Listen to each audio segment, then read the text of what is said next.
Hello, welcome to Native Talk. Let me pin the guest name here so people will know who is on the seat.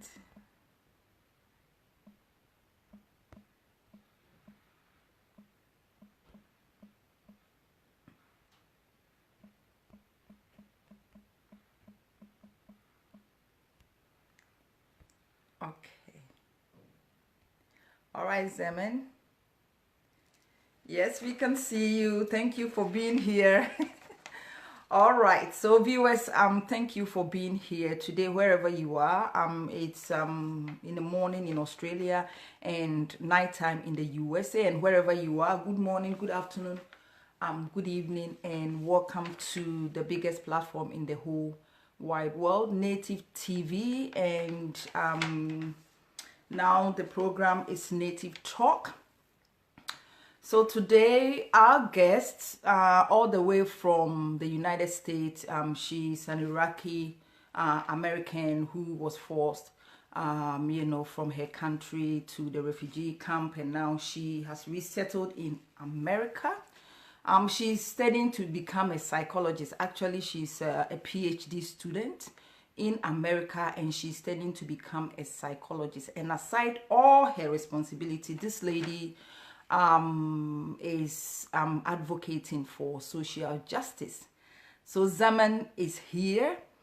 We are going to invite Zamen to come on the platform, but before we do that, I would like to take this opportunity to acknowledge our sponsors, Native Nakins brand, sorry. I always say Native, so Nakins brand. They are well known for their beautiful, colorful kaftan. Actually, I have one on today. I wish I can stand up so you can see how beautiful it is. And what I have on is from Nakins. Very beautiful kaftan, colorful and very, beautiful kaftan, and very, very affordable. So if you want to purchase anything from them, but then I will take a photo when I finish and then I'll post it so you see how beautiful this kaftan is. If you want to get anything from them, their website is, they're about to launch their website, so they are not online yet. But if you want to get anything from them, just contact me and I will, link you to these people. Also, Christ Embassy Church, they provided the studio for us to shoot all the recorded interview there. It's a church, so if you want to worship with them, you just have to go to the website. They are there as Christ Embassy Church Brisbane. You can't miss that. Their services time starts from 10 on Sunday, 10 to 12:30, and Wednesdays 6 to 7:30, I believe, and then Friday 6 to 7. And they just introduce a corporate prayers online. So all you have to do is to download Zoom. Okay, you just have to download Zoom, and you can stay on your bed wherever you are. You can just join them. It's only 15 minutes. Weekdays from Mondays to Fridays, and you can join them pray. Only 15 minutes. Okay, so you don't have to travel to the church. Okay, so thank you very much for being here. Zamen is here, right here. We are going to bring Zamen on camera very soon. But we would like to, wait for viewers to come up on board so we can invite Zamen to come here and inspire us. I am so excited, to see this lady, because he has a lot to share with us today on this biggest platform in the whole wide world. So if you are here and you have not yet liked the page, or you are not following the page, you just have to like the page, and also please share the page for us, and also share this interview so it can reach the mass. It can reach to people who would like to listen to these inspirational people on this platform. Again, I am saying thank you very much for being here. Also, I would like to let you know that we are also on YouTube. So we are on YouTube as Native TV. So we have all the recorded interviews, and we have all the live interviews on Facebook. We download all of it on our YouTube channel as well. So you can subscribe to our YouTube channel and also share our YouTube link for us, so it will again reach the mass. Thank you very much for being here. Without you, our viewers, we will not be here. So we will go ahead and then we will invite Zamen Abo-Zebiba to come up on the platform and inspire us. Okay, so Zamen, wherever you are, I am inviting you right now to come up here and inspire us. It looks like things are going to be, yes, it's going to be very easy today, because I can see the camera. I can see that Zamen is, ready to come up and inspire us. Is connected? Hello. Yes. Zamen is here. I'm so excited. It wasn't hard, was it? Easy? No, not at all. Excellent. My goodness. We are so excited to see you, Zamen. Very excited to see you. You are here to inspire us. We are going to leave the the interview on the platform, so the views will come. That one, don't worry about that. All right, Zamen. What I do is I give my my guests about, let's say, take about 1 minute to tell us who you are. Okay? Just tell us who you are. So I mean, we are going to find out who you are anyway, but just tell us some basic details about you. Who is Zamen, your educational background. Just give us a little bit of information about you so people will know who they are listening to. So if I ask you, who is Zamen, what will you tell me? Well, first and foremost, I would describe myself as an advocate, for social justice, to be able to speak up for people who face oppression, discrimination, and I'm an Iraqi American. That's how I identify myself, and I'm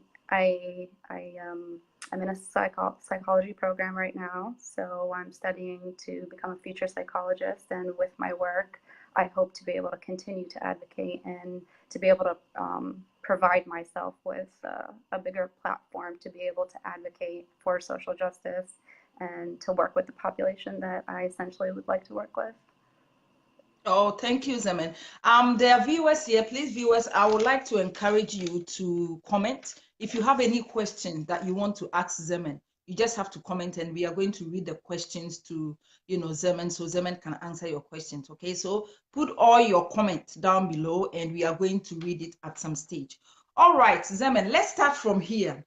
I got to know you through Matem. I cannot pronounce, his name. I pronounced his name, and someone was saying I didn't pronounce the name well. And I think your husband is also called Matem. How do you pronounce the name, yes, please? My husband's also named Matem. That's another Matem that you're talking about, though. That's okay. Yes. Okay, yes. So I got to know you through, I think the two of us, our mutual friend is Matem, and I got to know you. She posted, I think he shared your video on his platform, and I read it, and it's like, what, this platform is for people whose voice are not heard, unheard voices. So when I read your when I read the post, I was like, okay, yes, this lady will fit this platform, so let me contact her. And then you responded to me. I'm so happy you did that. Thank you very much. Zamen, I was reading your post, and you said something like at night time, your dad just wake you up, and your mother and a neighbor for you to join a bus. And I believe you guys went to the refugee camp. At that age, I know you were about 3 years old, wasn't it? About 3 years old? Yes. 3.5 years yeah, old. I can understand. Yeah, you were very young, and I mean, you will not know what is going on. But I want you to cast your mind back. At that time, I just want to know, at that time, what was going through your mind? Did you understand what was going on? Why your dad wake you up, and you can hear all these bomb, grenades going on and on. Did you understand what was going on? At the time, I was 3.5 years old, so my earliest memory was of, like flashes of light, and, that was hearing the bombs, and seeing the bombs, and I don't recall a lot of memories, but just the emotion of fear and just, sensing the fear around you. That was the main emotion that I felt, was fear and knowing that something wasn't right. But yeah, like I said, Oh, that's my earliest memory is having those flashes of light. I don't recall much of, the process of having to leave in the middle of the night. It's just mostly through, having my family retell that story to me.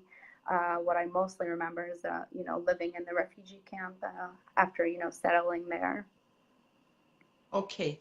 Now let's go to the refugee camp. I'm going to ask you a question. On your cover photo on Facebook, you said something like being a refugee is not a choice, which Mm-hmm. I mean, everybody will understand. It's not a choice. Yeah. You are forced from, where you grew up, your comfort zone to go and join some people you may not have nothing in common with. So, I will understand how it will feel. But please, as I said, you just cast your mind back. You were very young at the time. Yes, we Mm-hmm. understand. But I think now that you've grown and, you are advocating for social justice, things like that, I think you read more about it and you know. And even if it did not happen to you, it will happen to some people that you know. Mm-hmm. I just want you to share an experience, okay, or something that happened in the refugee camp. Can you please share with us, please? Yeah, absolutely. And I think, in order to better understand, why we left our home country and what had happened, it's important to be able to kind of share the story of why the Iraqis left and why we became refugees. So, in 1991, it was during the Gulf War. Operation Desert Storm is also another name for it. At the time there was a civilian uprising against Saddam Hussein, and the people wanted to overthrow him. He was a dictator. He used chemical weapons against his people, mustard gas. His army would go from house to house, torturing people, shooting people on spot who would speak out against the government and who would oppose him or disagree with him in any way. And he would kidnap and, rape women, and, his army would use women and children as human shields. So it was not a safe place for us anymore. We had to leave. We didn't have a choice. Being a refugee is not a choice. It's not, something that you just wake up and decide like, okay, I'm gonna go to another country, and choose this way of life. So, that's why we left. We were being persecuted, and there was violence there, and that's essentially why we left. The Iraqi civilians were, they attempted to overthrow the government, but it backfired. So we feared retribution, and actually, my dad and my uncles were, they were tortured for days because it was suspected that they were a part of this uprising. So, and one of my uncles actually was burned alive because of, his role in trying to uprise against the government. And like I said, it backfired. Saddam was still in power, so we had to escape. That's why we escaped in the middle of the night, to get away from, fear of retribution and fear of persecution and violence. So, we fled to Saudi Arabia. My dad was a bus driver at the time, and, he loaded anybody that he could onto the bus, and then we fled to neighboring Saudi Arabia, and that's where we became, refugees and prisoners of war. Okay. Are you an only child, or you have brothers and sisters? I have three brothers, actually, and my mom was pregnant at the time when we had to flee Iraq. Okay. So, yeah, Yes. So at the time, you she were the only child. yes. Okay. Okay. All right. Zeman, my next question is, to be forced out of your country, or out of your comfort zone, and maybe I'll put it this way, involuntarily, because you didn't want to, but you have to, flee away involuntarily. Um, I guess some people on this platform, especially me, I am not a refugee, so I can only imagine. I can't put myself in your shoes. I can only imagine. I just want to, because why I'm asking this question is, I guess people will be here on this platform who will think, you were forced out of your a place you call a home, to a refugee camp, and now you are coming to the land of dreams. Let me put it this way: in America, in the, Australia, sometimes Canada. That is what people think. Where I come from, if you are going to places like that, you are going to heaven. Where I come from, that is what is in people's head right now. So they don't know what you have to go through for you to get into that country. I just want you to take us through the process of resettlement. And if I say that, what I mean is, I want you to discuss is immigration, issue. I'm talking about, documentation. I am talking about legalities. I'm talking about logistics. Take us through that, the process of resettlement, so people will know what you have to go through for you to settle, at the end of the day, settle in America. Okay. So the resettlement process is actually very intense. It's not something that we could apply for ourselves. We didn't apply for that ourselves. The United Nations actually, or any other, refugee agency, has to make that referral and then apply on your behalf. And then there's, a huge list of criteria that need to be met. And resettlement is essentially like the last case resort if a voluntary return to your home country is not an option. So, that application is submitted to different countries. And then those countries also have their own list of criteria that they look at before accepting refugees. So my family's application was approved to be reviewed. So let me ask you a question. So you may not know where you end up. Correct. Is yes. that what? Okay. Yeah, it's not like, pick and choose, like, I choose to go to Australia or, Canada. That application is submitted for you, and it's sent out to, to see what country is willing to accept or has, the capacity they can, accept. So, once we found out that our application was up for review, it wasn't like approved to come to America. It was up to be reviewed to come to the U.S. And I'm not really too sure about other countries' process, but for the United States, it's a very rigorous screening. Multiple federal agencies are involved, Homeland Security, Department of Defense, the FBI. Fingerprinting is done, multiple screenings and clearances have to be done. There's numerous interviews that my family had to go to. There were medical screenings. There's so many different criteria that need to be met before you're finally approved to come here. Okay. So now let come to America. When you resettle in America.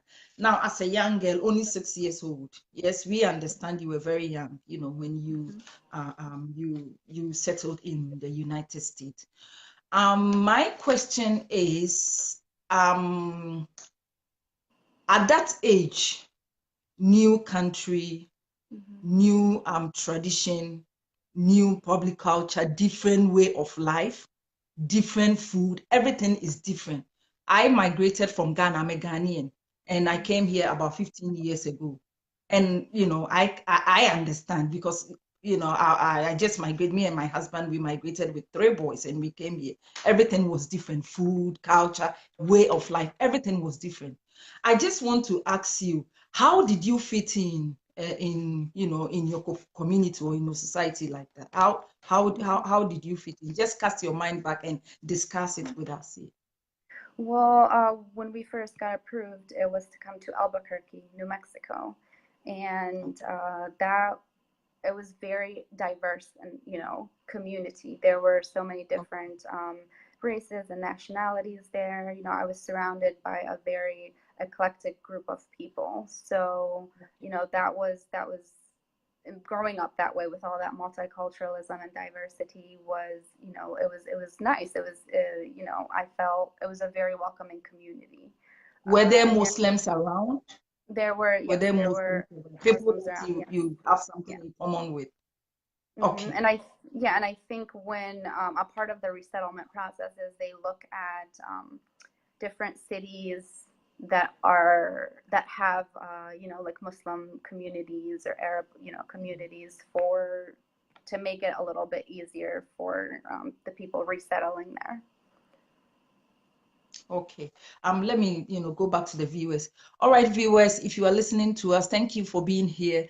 Zemen is still here, and Zemen is ready to answer all your questions. So if you have any questions, just put them in the comment down below, and we are going to read it out for Zemen to answer all your questions. So put all your questions down below for Zemen. She's ready to answer all your questions. Okay. All right, Zemen. Let's go ahead. Was there any support, let's say, when you settled, was there any support at all from the government to help, people like you to settle into the country? Was there any support at all? Like, Yeah, for yeah. example, okay, yeah, how was it like? What was that Yeah, support? Just absolutely. discuss with us. Yeah, there was a lot of support. There was a lot of, church communities that were very Okay. welcoming and helped us, learn to adapt to living in a new country. We had different services in place to What help are some of us. the support? What are some of them? Just give us some examples. So, for examples, we had social workers in place to Okay. help us, set up like going to school, setting up all that paperwork, getting clothes, food, help my dad obtain a job, helping my parents learn English, all these services in place to help us, get accustomed to living in a new environment and, connect us with different other services in the community as well. Okay. I follow you on Facebook a lot, and it looks like wherever you go, I am there. Whatever you post on Facebook or your any of your platform, I Yeah. just, follow you and read. So I kind of know exactly what you are doing for, for people out there, as in, social justice. I know what you are doing. You are doing a lot for your community, aside you studying to become a PhD, PhDs, you're a PhD student, which is really hard. I'm now, doing my master's, and it's really hard, let alone PhD student. It's big. So and your other commitment as well, family commitment as well. And aside that, you have devoted yourself to, to promote social justice. So I know what you do. Whatever you post on Facebook, I read it. People will be here watching you, or when we finish, we are going to post this, and then people will watch, and people will not even know what you are doing as social justice advocate. You had the opportunity, to settle in the US. Now there are other people out there still in the refugee camp. What are you doing as a social justice advocate to help people like that? If not people like that, what are you doing to help people in your community? Yeah, absolutely. I think it's very important. And because I have the means I use my social media in order to advocate and to kind of shed light onto this issue. So any chance that I get to be able to, speak up and to advocate and to even, share my story and share my experience and, where I come from, and just to kind of be able to support the different refugee communities, in terms of like monetary, like donations, and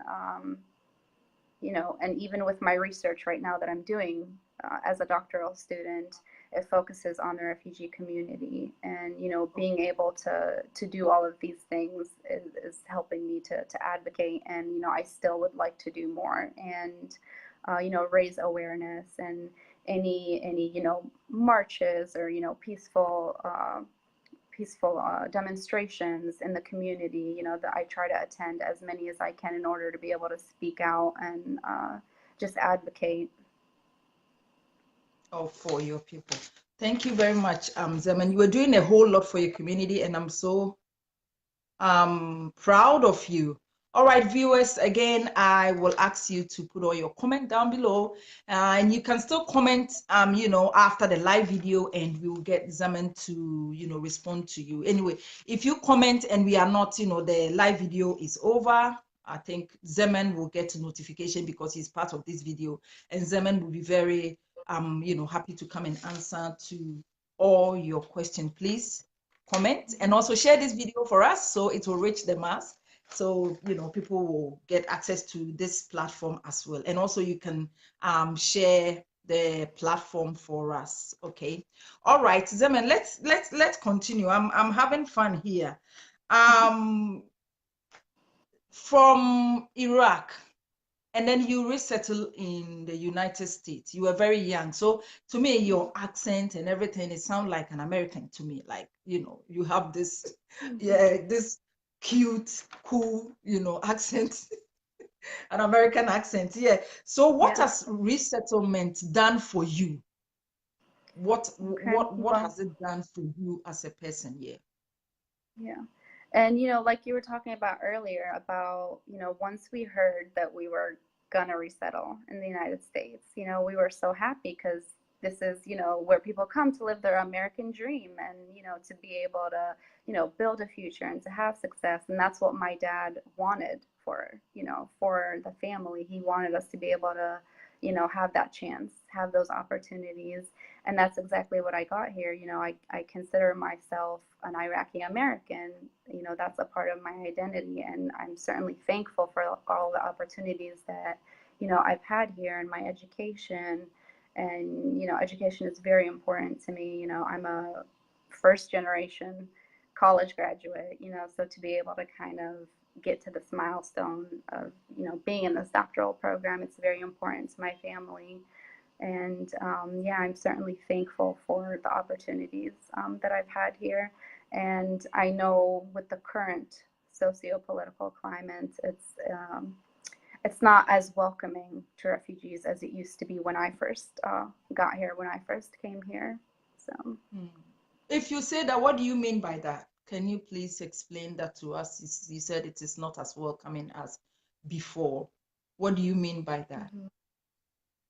Well, just I guess the current president, just the current administration, I should say, is not very welcoming to foreigners, uh, specifically, Muslims. So there has been, a lot of us versus them, and the current administration likes to, incite that more. So it creates that divide and creates that fear of the other, of, the Muslims. And, that's what I mean when I say it's not as welcoming as it used to be, because when we first came here, it was a completely different experience. We were welcomed into the community.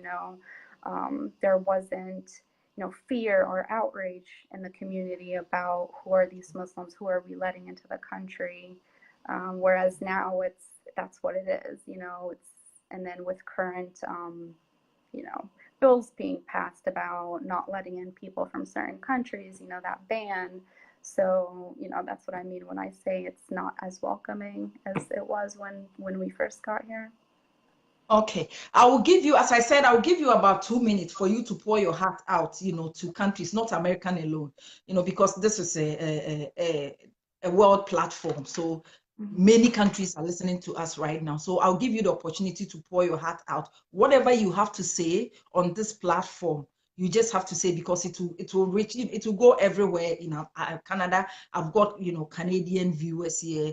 I am in Australia. I think most of my viewers are here, and I think my second highest is in America, and in Africa too, where I come from. So a lot of people are listening to you. We are targeting this refugee, countries that accept refugees. So I'll give you about 2 minutes for you to pour your heart out. Just say whatever you want to say. They are listening to you. You may not know, something good will come out of it. So we will do that later. But for now, let's talk about you being a Muslim.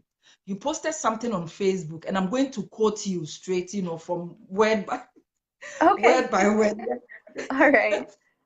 Yes, you said something like, and I quote, it's Muslims Women Day. Together we are strong and can accomplish anything. This day is meant to celebrate Muslim women, as we are often talked about, but not really given the opportunity to be heard. This is the biggest platform. This platform, believe it or not, is the biggest platform in the whole wide world. That is, what I call this platform. Okay. So we give everybody the opportunity to say whatever they want to say. People whose voice are not heard. If you come to this platform, your voice will be heard. Everybody comes here and then speak up their mind. Now we are listening to you. If you say Muslims are the most talk about, they are the people, I think a lot of people talk about them. What do they talk about, and what do you mean by that? Just take us through that. What do people say about Muslim women? Mm-hmm. Well, I mean, from my experience, experiencing discrimination and, microaggressions and just the different stereotypes that people have of Muslims, that's what I mean when I say we are talked about, all the time, but not really given an opportunity to be heard, to kind of give our side of the story, to explain, and to let people know that these are just stereotypes. If you've ever gotten to know a Muslim and talked to a Muslim and understand their point of view or where they're coming from, or be able to decipher misconception versus truth, that's what I mean when I say we're not really given an opportunity to be heard. It's mostly just all these assumptions about us. Okay, now you just share your success stories with us. You started advocating how many years ago? You started advocating, when did you start your? Probably in, let's see, maybe seven or so years ago. Yeah. Yes, then it's been a long time. It's been a long time. Yeah, advocating for social justice. It's been a long time, about 7 years now. Mm-hmm. Can you please share your success story? I think one of it is you here on the platform. You are here on the biggest platform in the whole wide world, Native TV. Yeah. Okay. Yes, I think just share your success story. We want to hear that. Okay. In my success story, you mean, being what you've been able, to do by advocating for social justice. Mm-hmm. Your success stories, like someone, now as I give myself an example, I got to know you through you, advocating and, writing, posting on Facebook. Apart from us, can you please tell us your success story, anything at all that you have achieved from this 7 years of being a social justice advocate? Okay. Well, a couple of times actually, after some few political events had happened, I would set up a table like in the middle of a park and just have a bulletin board there and just say meet a Muslim or talk to a Muslim, ask me any questions that you'd like, just just for me to be able to speak up and to kind of ease people's fears, to kind of make them feel comfortable, to have them talk to a real Muslim and be able to understand, like I said, like my point of view and where I'm coming from, and to be able to help ease that tension, build that trust, foster that community connection, just to be able to speak up, and and it's been helpful, to be able to do that. I've had success doing that. I wouldn't say that every single person that walked by came and approached me and talked to me, but the people that did were very receptive to me. They talked to me, and they were very understanding, and I was able to explain and be able to communicate with them. So excellent. Now let's talk to our viewers here. I have Lisa Herbert.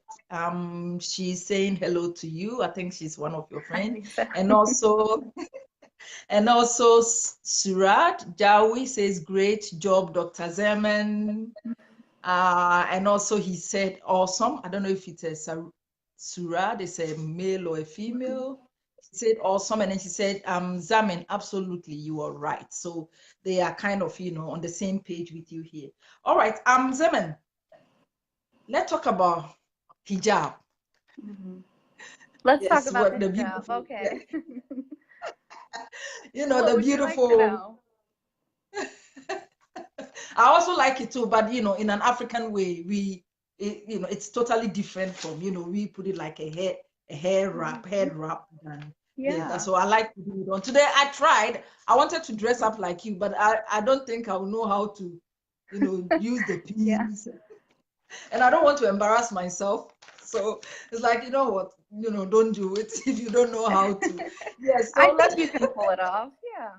yeah, just go like that or something. I didn't want to, There you go. because you look very beautiful in it. And Thank I'm you. like, oh, Thank I don't know if I'll be able to do it. you. Anyway, so let's talk about hijab.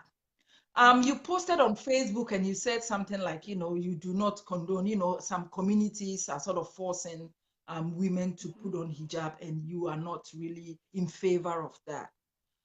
I just want to know why is that? Because if you are putting it on all the time, because ever since I see, I see your photos on Facebook, 100% you cover your face and with the hijab and yeah. So I just want to know why you think it shouldn't be forced. People shouldn't, put it on involuntarily, but you put it on all the time. Can you Yeah. just discuss this with us, please, Dr. Zamen? Yeah. Yeah, of course. So, the hijab is probably one of the most discussed topics in Islam, right? And I always like I don't to see hide. any reason why people should talk about it, because to me it's very beautiful. You look beautiful in it. Thank you. I appreciate that. And a lot of people have the misconception that this is a symbol of oppression, that, we're forced to wear this. And I always like to point out, the hijab is not something that is supposed to be forced for a woman to wear. It's a choice. Ultimately it is a choice. It's a symbol of the faith, and a woman can choose or not to choose to wear it. However, in different cultures, for example, in Saudi Arabia, it's something that is forced, in different countries. It's not a Muslim thing. It's more of a cultural thing. Each culture dictates and, has laws against it, and uses that force to force women to wear it. So I choose to wear it, and despite having faced, discrimination, despite having people have tried to rip it off of me, and a couple of times, it has been ripped off of me, and, facing like harassment and No, Zemen, let me ask you this before. You said people try to rip it off from you mm-hmm. in America. Yes. Yes. Are they Muslims? No. And what was their reason for doing that? Just this started happening after 9/11, and most recently as well, just being told, like, go back to your country, or take that off, you're in America now, why are you wearing that? So being told those things, and some people would get very aggressive and violent, and try to rip it off of me. So that's why. Anyway, It's that is that's like ridiculous. a But whole anyway, subject. Yeah. yeah, we're still on hijab. I think Metam posted something on Facebook about someone taking hijab to the next level, like red carpet or something like that. Mm-hmm. What is your take on that? What is your take on that? Mm-hmm. It's so Well, cool I though. mean, yeah, like I said, I use social media to advocate, and the hijab is also another thing that I like to dress up, and I like to, make it look good, and I'm into fashion, so being able to raise awareness about the hijab and the beauty of it, and what it means to a Muslim woman to choose to wear it. I like to post about those things, and taking pictures, and being able to represent myself in a confident way, and choosing to wear this. That's something that I choose to do, and yeah, it is being represented like in fashion now, and I would hope that it's going to be something that's going to become more accepted. I'm hoping that that's the direction that it's going, if it's being incorporated, in fashion and things like that. Well, I think there's some questions here. People are writing some questions here, and I will read it out for you. Habib Abo-Zebiba said, "That's my sister." That would be my brother. Yes. Hi, Habib. Your sister is doing great. And also, Surad Jawi also said, "Dr. Zamen, all what she said is right." And Krista Wells said, Zamen was one of the first Muslim women I ever met, and I've had the chance to call my friend. She's so open with her background and proud of who she is and is becoming." What do you have to say to Wow. Christy? Thank you so much, Krista. Yeah, we work together, so she was a very good friend and still is, and we keep in touch. And yeah, she had questions, and I answered her questions. And I always like to encourage people, like, if there's something you're curious about, or if you're wondering about, please ask me. Don't Google it. Don't listen to the news. Just please ask Yeah, me. people do that a lot. Google answers all questions. Not all, sometimes. Not all of But it. Yeah, yes, I yes. understand. Not all of it. Suraj Jawi also said, "Dr. Zaman, express our community feelings." That is excellent. Robin S. Perry said, "Wow, very interesting." And also, Rubin said, "I think ignorant is the word for those who have such thought." All right, Zamin. As I said, let's talk about hijab again. Just recently, I saw something on Facebook, and since then, I've been, searching it on YouTube.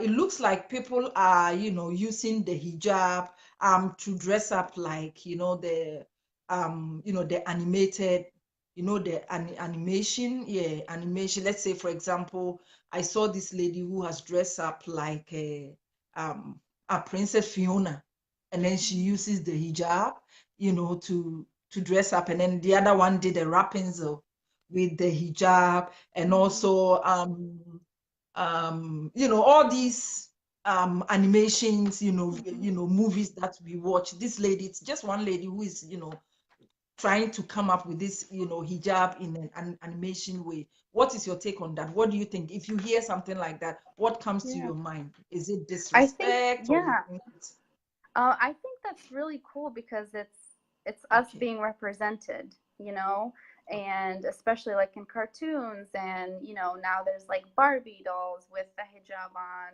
that little Yes, girls can yes. play with, and I think us being represented in that way is beautiful. It's another way to raise awareness and to be able to provide education, for kids who are watching these, or just for anybody who's watching these shows or cartoons. Just us being represented in that way, in a positive light, whereas the negative media and that negative limelight, it's something positive. And I think that's really cool, and it's something that that would be good for people to be exposed to. Okay. Still on the hijab topic, I am a Christian, and I go to Pentecost church, and my church, they will encourage everybody. I will not say they will force, they will encourage everybody to put on the head wrap when you are coming to church. When you are entering the church room, you have to do that. And I was introduced to this church when I was very, very young. I was baptized in that church. So whenever I go to church, even as a young girl, my mom will put on this head wrap, make sure all my hair is inside. You will not even see my hair at all. And I think I've grown to accept that. So even here, when I'm going to church, not all the time, but sometimes I feel a bit, when I don't put on the head wrap, I feel a bit, I would say, exposed or naked or something. I have this feeling. I think it's probably because I've been doing it all my life. Now, with hijab, do you also feel the same way, like, when someone walk, although you said that we shouldn't force hijab on people, but when this person is a Muslim, and that person is walking around with the hair, everything showing, how do you feel, or what pop Mhm. into your mind? Yeah. Yeah, how do you? Well, I mean, being Muslim also means that you have to have different, you have to be accepting and not judgmental of people. And, you know, like I said, essentially it's a choice. You know, some women don't choose to, you know, to cover up at all. You know, some will cover up when they're 30 or 40 or 50. You know, it's a choice. So whatever, you know, works for you, whatever feels right for you is, you know, that's great. You know, more power to you. And the hijab is not like the be all end all. It doesn't determine if you're a good Muslim or, you know, a bad Muslim. You know, it's for us, you know, it's more than just putting the hijab on and covering up. It's all about, you know, how you treat others, and, you know, being respectful and kind and compassionate. You know, there's many facets to just being a Muslim person than just wearing the hijab. You know, so practicing, you know, understanding and not being judgmental is very important. And, you know, some women choose to wear it and some don't, and that's okay, you know. Okay, let me ask you this question. It's funny, but I'll ask you anyway. Let's say, do you have kids? Not yet.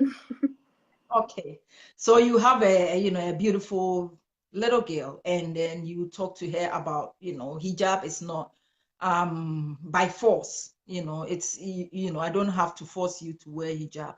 And then she goes, "Mommy, so why are you wearing it?" What would you say to her? I would say because I choose to wear it. You know, it's something that is a part of me. It's something that I'm comfortable with, something that is a symbol of my faith.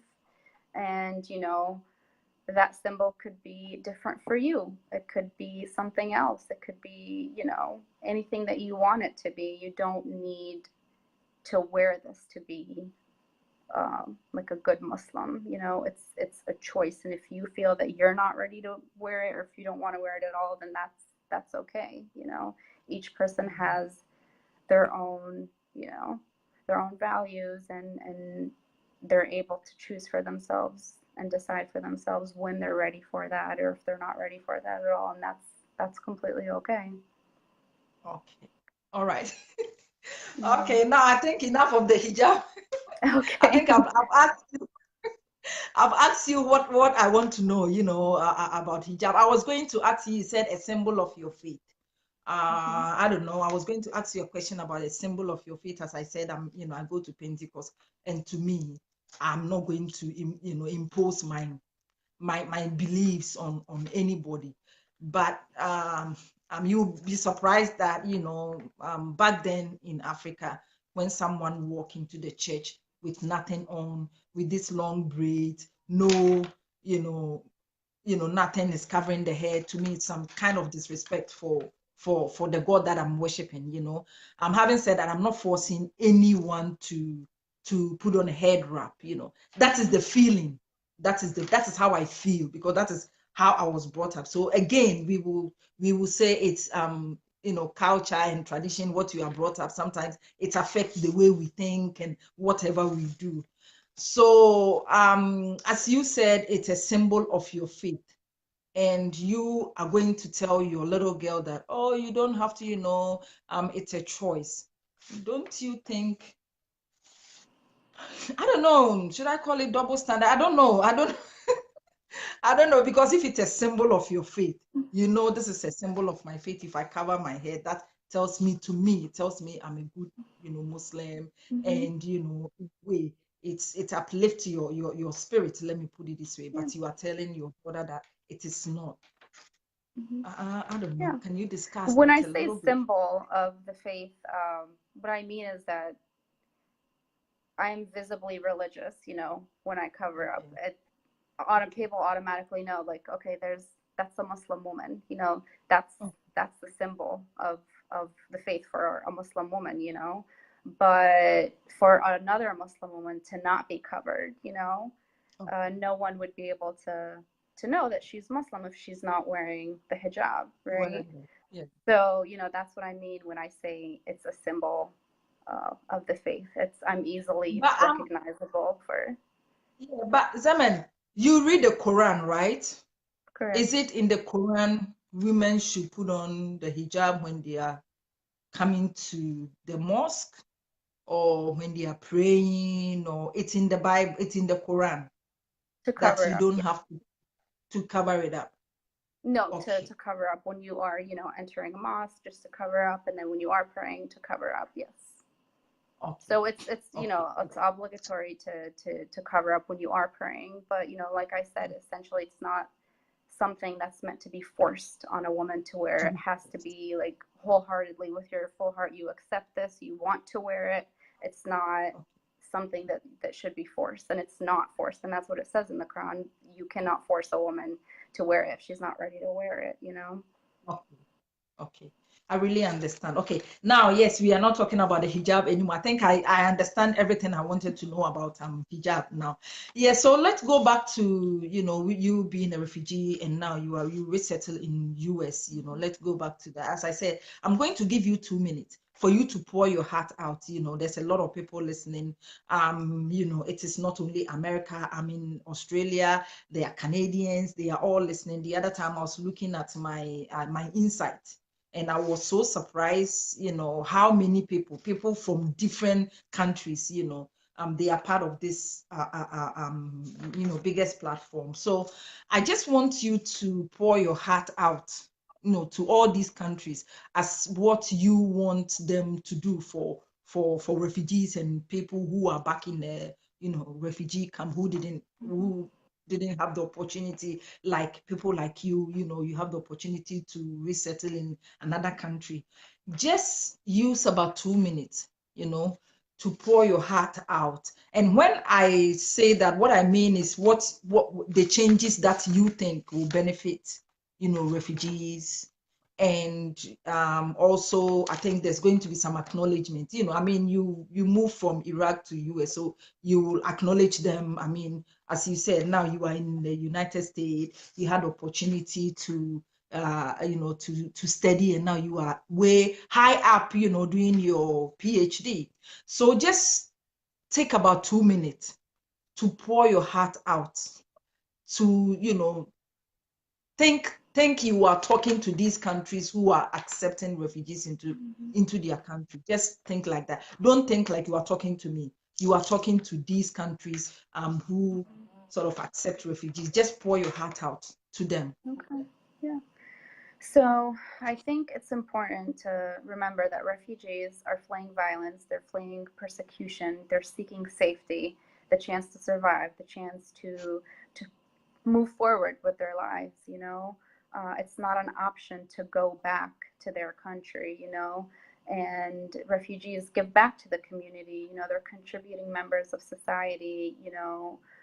So I urge people to recognize that and to understand the circumstances for somebody becoming a refugee, and then to practice compassion and understanding, and to provide these people with a safe haven and for a chance to rebuild their lives. Because like I said, it's not a choice. It's not something that people just wake up and just want to go to another country and to be forced to flee from their home and everything that they know and everything that they recognize and that they're comfortable with.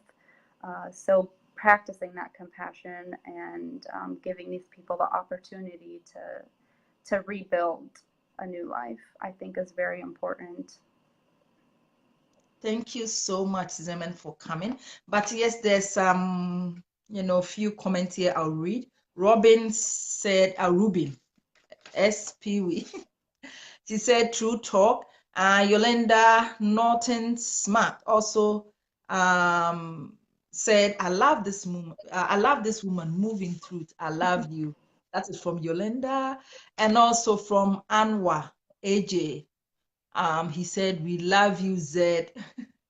I think the Z means them, and they are all excited to see, because you are doing a great job for your community. So I will also give you about 1 minute to say thank you to these people who are supporting you in any way possible. So use this platform to just acknowledge your people, your support system, people who are supporting you. But before that, I'll read a comment from Surad. He said, Amish forced the young girls to wear a headscarf and wear long clothes with socks, and they are Christians. What does that mean? I'm not sure. Was that a Oh, she said question for you Amish. or I for don't me? know.